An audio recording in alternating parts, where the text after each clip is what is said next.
Nous allons voir ensemble comment profiter des services Google une fois qu'on a déclaré sur son smartphone un compte Google avec son mot de passe et son identification, et sur son ordinateur le même compte avec le même mot de passe et la même identification. À partir de là, on a synchronisé sur son ordinateur et son PC le même compte. Dès qu'on est avec une liaison Wi-Fi ou une liaison donnée, ce qu'on verra par la suite, une liaison donnée par le fournisseur d'accès ou Wi-Fi quand on est chez soi ou quand on est branché sur un réseau Wi-Fi, on a activé également l'icône synchro, qui veut dire synchronisation avec son compte Google. Dans ce compte Google, on peut synchroniser donc les contacts téléphoniques qu'on a enregistrés, c'est ce qu'on va voir en détail, avec éventuellement des groupes de contacts qu'on a organisés, mais aussi son agenda et aussi, pourquoi pas, une gestion des tâches. On peut avoir également dans les services Google un espace de stockage sur les serveurs de Google, le fameux cloud. Cet espace de stockage est appelé par Google Drive. On pourrait le voir par la suite. Et puis on peut profiter d'une publication de photos dans des galeries de photos dans un service de Google qui s'appelle Picasa. Par ailleurs, on peut aussi profiter de YouTube, mais c'est une autre... c'est pas quelque chose directement lié au service seulement de Google. Par contre, Drive, l'agenda tâches, Gmail, le service de messagerie ou les contacts sont directement identifiés à votre compte Google. C'est pour ça qu'il est très important de bien le déclarer sur votre téléphone et sur votre ordinateur et de synchroniser les deux. Une fois donc qu'on a bien synchronisé ces comptes Google, on peut, sur le téléphone, quand on reçoit un numéro de téléphone d'ailleurs, on a la possibilité par le menu de enregistrer ce numéro de téléphone dans un contact qu'on déclare. Ou alors, on peut, par un contact, dans la liste des contacts qu'on appelle là, créer un contact directement. La façon de créer le contact, pour moi, je l'utilise de la façon la plus simple possible. Je ne rentre pas dans des menus de détail qui pourraient être indiqués là. Je déclare directement le contact avec son nom de famille, par exemple Dupont.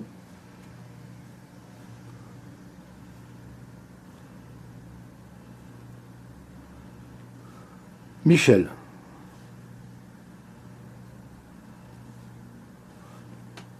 Et puis je rentre son numéro de téléphone, etc. On pourrait en rajouter d'autres champs, mais on verra que le smartphone n'est pas l'outil le plus pratique pour renseigner les contacts. Je vais vous montrer comment les renseigner beaucoup plus facilement sur l'ordinateur. Le smartphone est par contre utile pour mémoriser le contact quand vous avez le numéro de téléphone pour ne pas l'oublier. Après, on peut documenter mieux sur l'ordinateur. J'enregistre ce contact et je retrouve Dupont-Michel dans la liste qui est déclarée dans le contact et dans la liste des contacts. Dupont-Michel. Alors, il y a un problème entre les inversions de nom et de prénom qui n'est pas toujours facile à maîtriser. Moi, je vous conseille de ne pas trop vous embêter avec ça. Voilà la méthode que j'adopte. Pour moi, je tape directement dans le nom et le prénom derrière. Il est évident qu'on pourrait faire l'inverse et après demander un affichage inversé. Ce que je veux dire, c'est que on a la possibilité par le menu paramètres de définir si on trie les contacts par le nom de famille, ce qui est quand même largement préférable pour moi, parce que au début, on a tendance à déclarer des contacts par le prénom quand ce sont des gens très familiers, mais très rapidement, quand on doit rajouter des personnes qu'on connaît beaucoup moins, il devient gênant avec la multitude des prénoms de les identifier par leur prénom. Donc je vous conseillerais toujours de trier évidemment par les noms de famille, même les gens qui vous sont les plus familiers. D'autre part, l'affichage des contacts peut se faire prénom en premier ou nom de famille en premier. Ça dépend de la façon dont vous les tapez. Par exemple, moi j'ai tapé nom de famille devant, prénom derrière, et je me retrouve avec une configuration prénom en premier pour que ce que j'ai tapé apparaisse dans le bon sens. Si j'avais tapé Michel Dupont, à ce moment-là, j'aurais dû faire l'affichage avec nom de famille en premier. Là, nom de famille en premier, j'ai le prénom en premier. Bon, évidemment, il y a une inversion. Bon, moi, je m'en fiche complètement. Je mets, je reviens dans les contacts, je demande le paramétrage qui me convient. Pour moi, comme je tape d'abord le nom de famille et le prénom derrière, il se trouve que pour avoir l'affichage que je veux, eh bien, je dois sélectionner prénom en premier. Tant pis, ça ne me gêne pas outre mesure. Je laisse les choses comme ça et je me retrouve à pouvoir rentrer les contacts nom de famille et prénom derrière et d'avoir l'affichage qui me convient. Voilà. Donc je continue comme ça. La logique n'est pas vraiment respectée par rapport à la documentation. Pour moi, ça ne me gêne pas du tout. Quand je rentre un contact, donc je rentre nom de famille,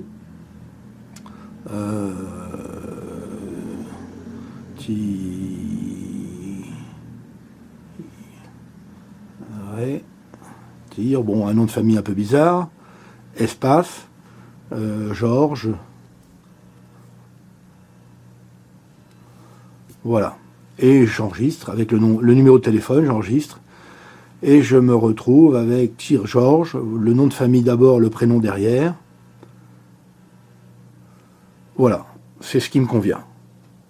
Donc, vous jouez entre la façon de rentrer le nom dans ce menu, quand on rajoute plus pour rajouter un contact, et le paramétrage, qui permet, quand on fait paramètres, de trier par nom de famille. Ça, c'est pour moi indispensable. Je vous ai expliqué pourquoi. Les prénoms ne servent pas dès que l'agenda commence à être assez rempli. Dès que la liste de contacts est assez remplie, les prénoms ne suffisent pas pour identifier les gens. Donc, il vaut mieux mettre le nom de famille d'abord et trier par nom de famille. Et puis, afficher les contacts. Là, je sélectionne prénom en premier. Ça n'est pas très logique, mais par rapport à ma façon de rentrer d'abord le nom de famille, c'est comme ça que je me retrouve avec l'affichage que je désire. Donc, je le laisse comme ça. Si vous faites à l'inverse prénom et nom derrière, à ce moment-là, il faudra sélectionner nom en premier. Voilà.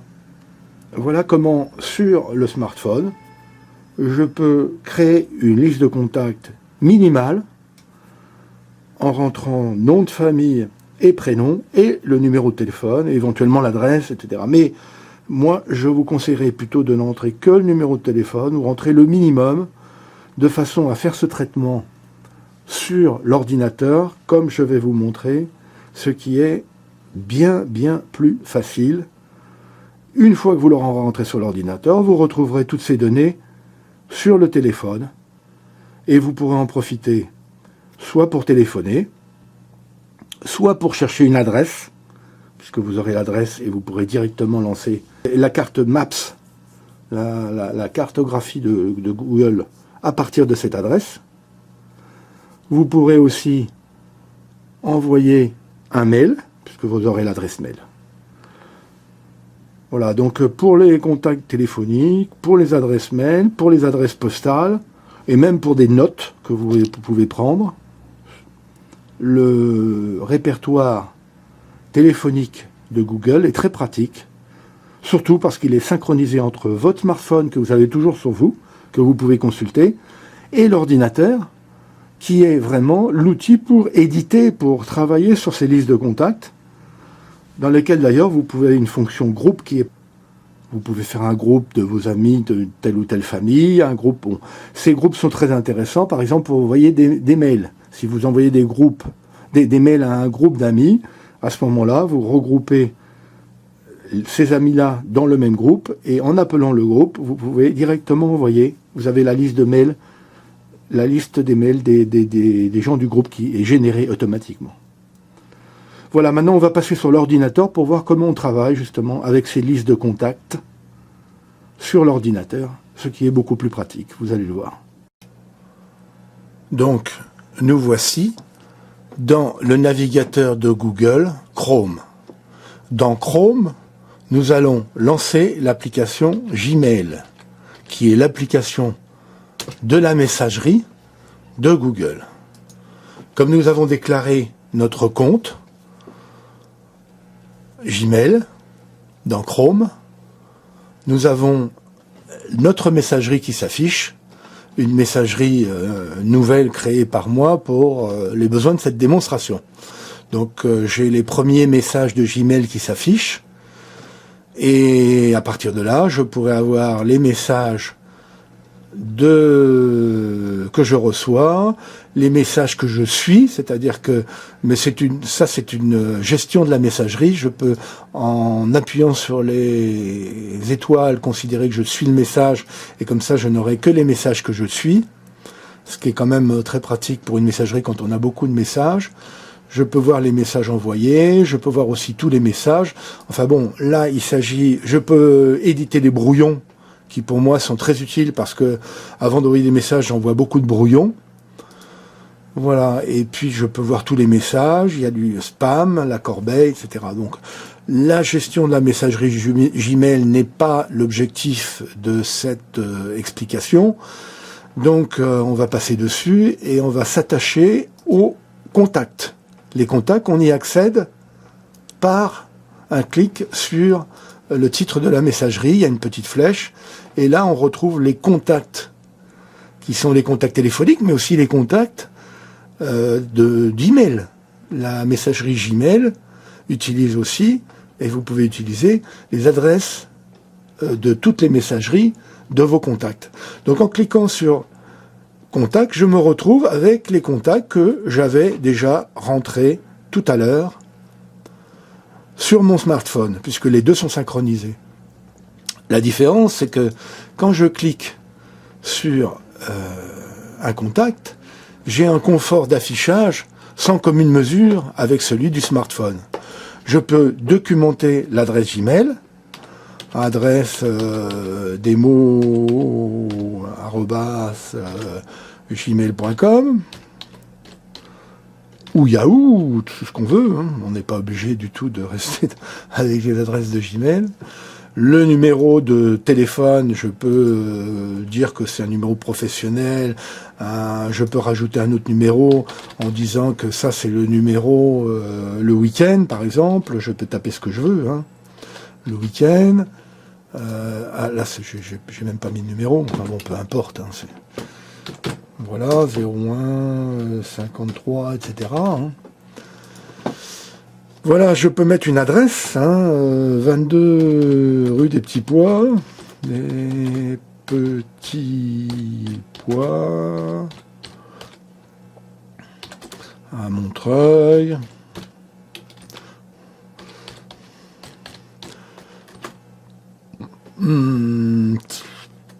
Voilà, et 22, tiens, j'ai raté mon 22. Voilà, et à partir du moment où j'ai rentré l'adresse, il y a un petit signe. En cliquant sur ce petit signe, que ce soit sur votre ordinateur ou sur votre smartphone, vous lancez le service Google Maps qui permet, sur la carte de Google Maps, de visualiser votre adresse. Bon, là, j'ai mis une adresse de démo bidon, donc il va avoir du mal à la trouver. Mais c'est quand même très pratique de pouvoir directement, quand on édite un contact, ou quand on visualise un contact, de pouvoir directement voir son adresse. On peut aussi donner les dates d'anniversaire. L'URL, si la personne a un site, vous mettez l'adresse du site qui lui correspond. Et on peut mettre beaucoup de notes, code d'entrée, le code de la porte, porte entrée... 53, etc. quoi. Voilà. ou deuxième étage, pour savoir que... Voilà, moi c'est comme ça que je rends toutes les données de tous les gens que je visite, et ayant toujours mon smartphone sur moi, ça me permet de pouvoir accéder directement chez eux avec le code. Ça me permet de visualiser leur adresse pour savoir quand j'y vais à pied, en transport en commun ou autrement, comment y aller. Ça me permet de pouvoir leur téléphoner comme je veux ou de leur envoyer un mail. Voilà, donc c'est un service très très complet, pour moi complètement indispensable. Et cette édition donc sur l'ordinateur est très confortable. On peut même ajouter énormément de champs en plus. On peut rajouter ce qu'on veut, hein, vous voyez, avec des champs supplémentaires. Et tout ça se retrouve sur le smartphone. Et donc, c'est quelque chose que vous pouvez porter sur vous en permanence, tout en l'ayant édité sur votre ordinateur tranquillement. Les modifications ont été enregistrées. Donc, si je me recherche de nouveau la liste des contacts, je vais avoir une liste de contacts. Je fais échappement, mes contacts. J'ai un contact que j'ai documenté complètement. Les autres, je ne l'ai pas encore fait. Vous pouvez le faire en éditant vos contacts. Voilà comment, sur l'ordinateur, vous pouvez documenter vos contacts en tapant aussi nouveaux contacts, comme sur le smartphone d'ailleurs. Hein. Vous pouvez créer un contact en créant un nouveau contact. Nouveau groupe, nouveau contact, autre contact, importer les contacts, voilà. Vous revenez sur la liste Mes contacts et vous pouvez rechercher les contacts, restaurer, prénom, nom. Voilà, alors là on voit aussi que le classement se fait par prénom parce que j'avais rentré le nom d'abord. Bon, c'est une inversion par rapport à la logique, mais disons que là c'est le plus simple. Je peux ajouter à mes contacts un nouveau contact ou un nouveau groupe.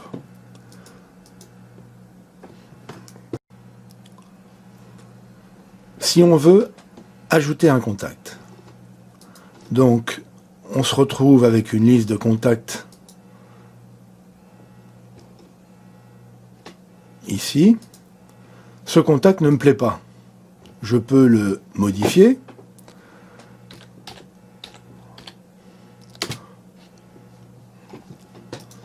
Ou, quand je retourne à la liste de contacts, je peux aussi plus le supprimer.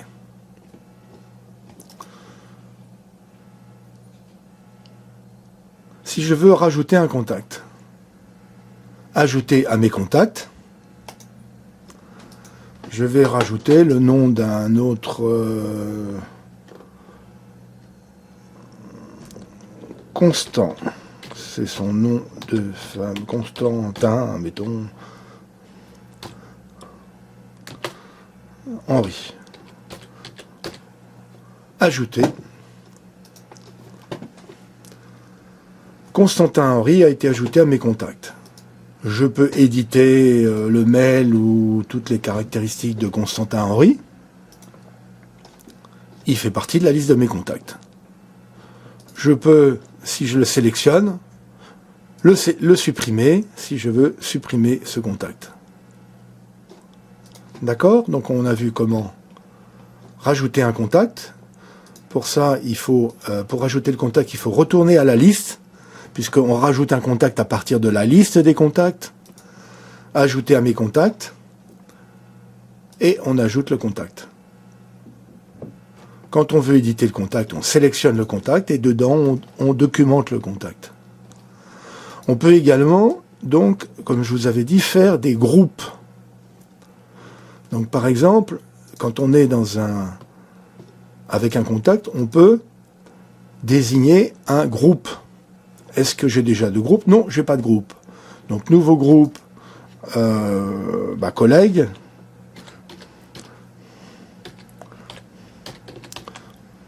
Nouveau groupe. Oui, là je l'ai raté. Donc j'avais dit collègue.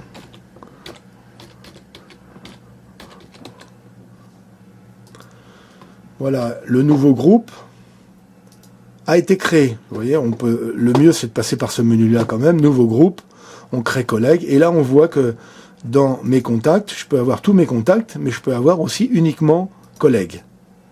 Et j'ai Constantin dans mes collègues. Alors, il se trouve que dans mes collègues, il y a Constantin, mais il y a aussi Tire-Georges. Donc Tire-Georges, actuellement, on voit que c'est uniquement quelqu'un qui est dans mes contacts, mais qui n'est pas dans le collègue. Je veux le rajouter dans le collègue. Je rajoute collègue, appliqué. Et je vois que maintenant, Tire-Georges est dans les collègues. Donc, j'ai toujours 4 contacts, mais j'ai 2 collègues. Bon, et si je veux faire là une déclaration en disant ami, bien que François Sorel, c'est un journaliste, c'est pas mon ami, mais je veux le déclarer dans mes amis. Alors, il faut que je déclare un nouveau groupe. Nouveau groupe, je dis que ce sont des amis. Voilà, donc François Sorel, je le déclare dans mes amis. Appliqué. Et d'ailleurs, je peux faire ça à partir de la liste, puisque François Sorel et Dupont-Michel, je les déclare dans le groupe de mes amis. Appliqué. Voilà. Donc, pour reprendre j'ai 4 contacts, 2 amis et 2 collègues. Voilà comment on gère la liste de contacts pour définir des groupes auxquels on a accès très rapidement. Quand la liste est très longue, on a toute une série de groupes. On prend directement le groupe auquel on veut accéder et dedans, on a sa liste et dedans, on peut soit sélectionner entièrement tout le groupe, soit sélectionner une seule personne du groupe. Enfin, on verra dans le smartphone qu'on peut aussi sélectionner des favoris. Les favoris, c'est une catégorie dans le smartphone qui permet d'accéder à une liste beaucoup plus réduite, mais beaucoup plus facilement, de personnes qu'on veut appeler et contacter le plus souvent. Voilà ce que permet la liste de contacts et son classement en catégories et par liste qui facilite l'accession. Chaque groupe représentant ce que le titre de liste que vous voulez. Voilà comment on travaille sur les contacts. La liste de tâches, on la verra une autre fois. C'est une fonction qui pour moi est très intéressante, mais je vous conseillerais d'abord d'utiliser plutôt le calendrier, l'agenda, qui pour moi est très intéressante parce que comme pour les contacts, on peut travailler dessus sur l'ordinateur et retrouver une version mise à jour synchronisée sur son smartphone. Mais nous allons retourner sur le smartphone pour voir comment les modifications que nous avons faites se retrouvent sur le smartphone, dans la liste des contacts. Voilà, je vous propose que nous vérifions ensemble que les modifications faites avec l'ordinateur dans notre liste de contacts, c'est bien synchronisé avec la liste de contacts présente dans notre smartphone. Contacts. Voilà, on voit que tous les contacts qu'on a rentrés et qu'on a documentés sur l'ordinateur sont bien présents, avec l'adresse qui peut être représentée directement sur la carte de Google Maps en appuyant sur le petit signe qu'il y a là. On peut envoyer un message mail en appuyant sur cette icône et on peut téléphoner directement en appuyant sur ces téléphones ou envoyer un texto si c'est un portable en appuyant sur cette enveloppe. Voilà, donc on a l'accès à tous ces moyens de communication pour y aller à pied, pour envoyer une adresse mail, à pied ou en transport en commun ou en voiture. Toute la cartographie est possible dans tous les modes de transport. On peut envoyer un mail, on peut envoyer un texto, un SMS ou on peut téléphoner. On peut aussi accéder aux notes qu'on a mises en bas et on sait que voilà, c'est le 2e étage avec le code de la porte d'entrée. On peut modifier ce contact directement sur la page du smartphone en appuyant sur le petit crayon, mais moi je vous le conseille pas trop, sauf pour une petite correction, parce que c'est pas très pratique sur le smartphone, il vaut mieux le faire sur le téléphone, sur l'ordinateur. Voilà, j'annule ou j'enregistre la modification. Et puis là, je peux sélectionner ce contact comme étant un favori. En appuyant sur l'étoile favori, je retrouverai